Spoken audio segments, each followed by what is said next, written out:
आइए देखते हैं इस सवाल को। इस सवाल में कहा गया है कि करेक्ट स्टेटमेंट चुनिए। अब लिखा है ये कंपेयर कर रहा है wavelength of different you can say radiations in electromagnetic spectrum. तो देखिए कॉन्सेप्ट यहाँ पे बस यही है कि आपको याद रखना है इलेक्ट्रोमैग्नेटिक स्पेक्ट्रम के डिफरेंट रेडिएशंस किस वेवलेंथ रेंज में आते हैं। तो देखिए हमें एक सीक्वेंस याद रखना चाहिए और वो सीक्वेंस है, देखिए इसको ऐसे याद कर सकते हैं, Russian man invaded Ukraine with X-ray guns.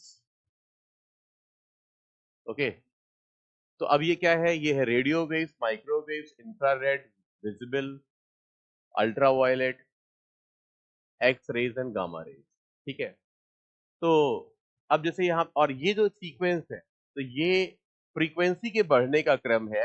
इधर तो फ्रीक्वेंसी बढ़ती है और इधर बढ़ता है वेवलेंथ, क्योंकि इधर की तरफ फ्रीक्वेंसी कम होगी तो वेवलेंथ बढ़ेगी। तो जैसे लिखा है wavelength of microwave is more than that of ultraviolet rays.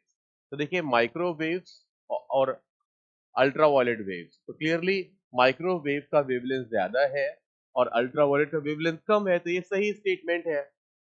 आगे देखिए इंफ्रारेड का wavelength lesser than that of ultraviolet है, तो ये गलत है क्योंकि इंफ्रारेड का भी अल्ट्रावायलेट से ज्यादा है। फ्रीक्वेंसी जरूर कम है बट वेवलेंथ ज्यादा है, तो ये गलत हो जाएगा। फिर है माइक्रोवेव का वेवलेंथ लेस देन अल्ट्रावायलेट है, ये तो गलत है क्योंकि हमने ये सही कर रखा है पहले से।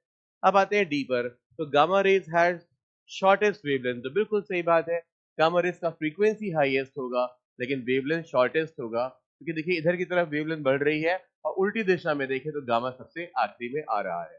ओके, तो ये था, ये भी सही स्टेटमेंट हुआ। तो भाई ए और डी सही आंसर्स है। और कॉन्सेप्ट यहाँ पे क्या यूज है, तो बस इलेक्ट्रोमैग्नेटिक स्पेक्ट्रम, इलेक्ट्रोमैग्नेटिक स्पेक्ट्रम की बातें यहाँ पे हो रही है।